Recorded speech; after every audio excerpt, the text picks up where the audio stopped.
There are plants that ask for our attention with beauty, and others that defend themselves with thorns. Along the edges of forgotten paths, beneath broken walls and winding hedgerows, the bramble waits, feared by some, cursed by gardeners. Yet for centuries it was seen as something far more important: a protector, a healer, a boundary between the wild world and our own. And like many things we dismiss today, the old world understood it far better than we do now. Join us as we take a look at the enchanted lore of the bramble.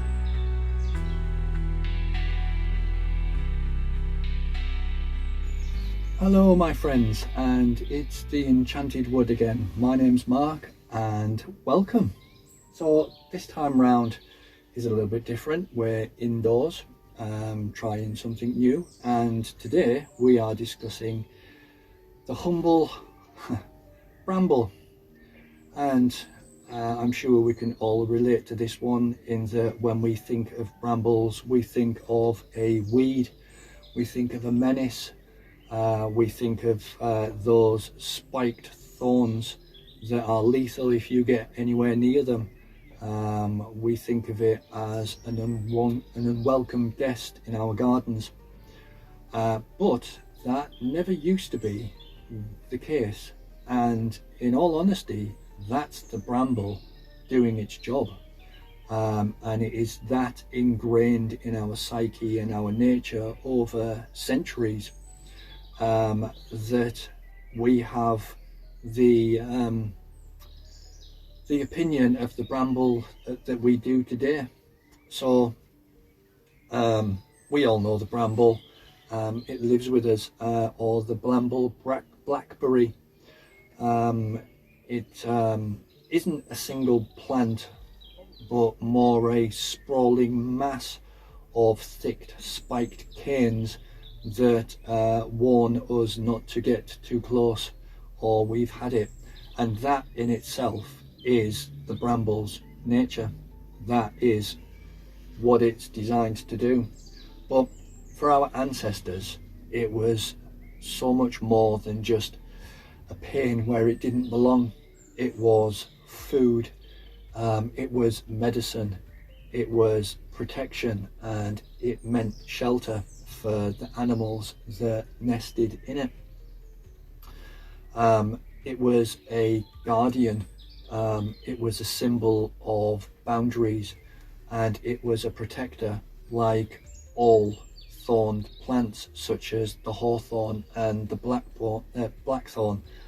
And the bramble is right there in amongst them, and usually is, because it's found in hedges, and on the edges of spaces, on the edges of towns, in our hedgerows, and it marks boundaries between that which is safe and the unknown. But it also has medicinal purposes. Its leaves can be used to brew teas, to help aid. In fact, this one's just spiked me. Where was I?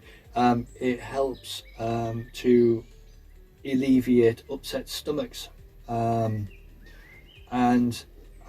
that healing is part of its folklore tradition.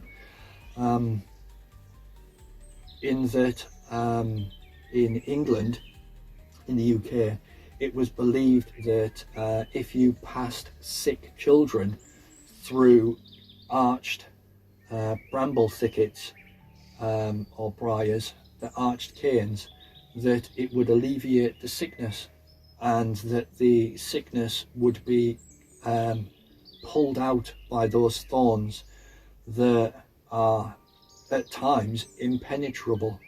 And it's those thorns that are the iconic legacy of the bramble, and throughout a lot of folklore, and fairy tales, in fact, it's the bramble and the thorn that is at the heart of the story. The classic modern example would be Maleficent, and I pronounced it right that time. And when she casts her spell to surround the enchanted forest to protect the fae folk, it is the thorn and the bramble that does the job. And it's that association as well with fae folk, much the same as the hawthorn and the blackthorn have. The fae dwell within the briar patch of brambles, and again it's that warning. It's that the bramble sits between that boundary of what is safe and the unknown. It's liminal. It occupies liminal spaces, that threshold from one world of safety into the unknown and danger that it protects. It is that barrier that gives us the protection, not just us, but the animals that live within it. It gives them the protection they need, and it feeds them as well, and it feeds us. Who doesn't love a good old blackberry crumble, or apple and brambly pie? And we use the fruit in all kinds of medicines, cough medicines. Like I say, its leaves can be brewed into teas, and also its roots can be used as well. So it's not just a pain for all that get too close. It's a protector, and it's also said to have been cursed by the devil, or Lucifer himself, when he was cast out of heaven. Was said to have fallen into a briar patch of brambles, and he cursed them so that the fruit could not be picked after Michaelmas in September. So that led, I suppose that could be interpreted as not to pick the fruit too late in the season, because well, it have spoilt. And that's quite close to Samhain and Halloween, with the last harvest, where you shouldn't pick the harvest still left in the field, because it had been cursed by evil spirits and mischievous spirits. So there's always that little bit, I find, of warning, that little bit of, there is a tale to these folk stories, and warnings, and the bramble is the classic example of that. It tells us to not get too close. It tells us that crossing the threshold could be dangerous, but it also tells us that if we're brave enough to, that there is a reward at the end of it. Such as the damsel that needs rescuing from the high tower, or from the dragon, or quite simply the fruit, which has medicinal healing properties.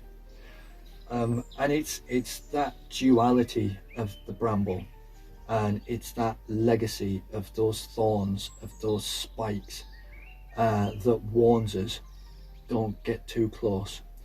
And from all the plants that we may have forgotten the true meanings of, the trees that we no longer listen to, that have their meanings, the bramble is one that everybody recognizes. You might not know why, but you know as a child, if you kick your football into a bramble thicket, into a briar patch, you know you're in trouble when you try to go get it. If you're a gardener, which a lot of us are, you know that these things, if you get too close, they are lethal. any overgrown garden, and when you go into it and you know you've got to clear it and you see it's all brambles, you straight away you curse it. And that is the legacy of the bramble. It's something in our nature that just tells us danger, don't go near. And it's that protective element. That's the reason why it guards those spaces in our hedgerows, at the edge of our villages.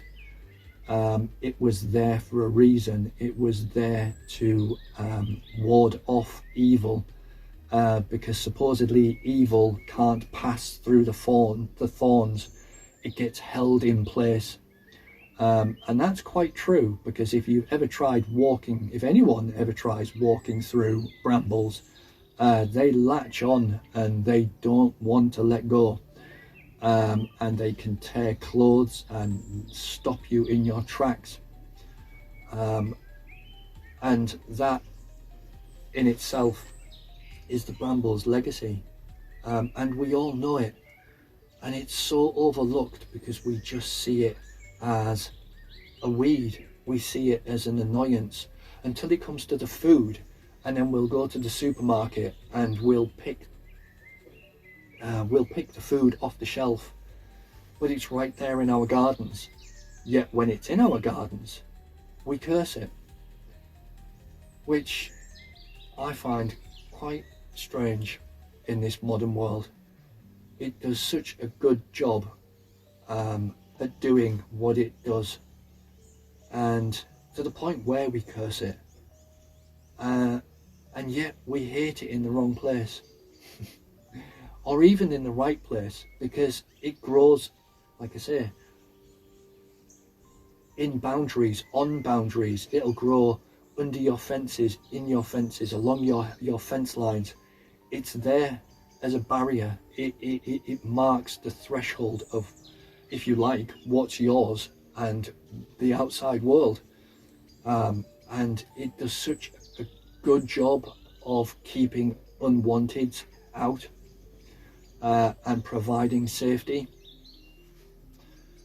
that it's stuck with us.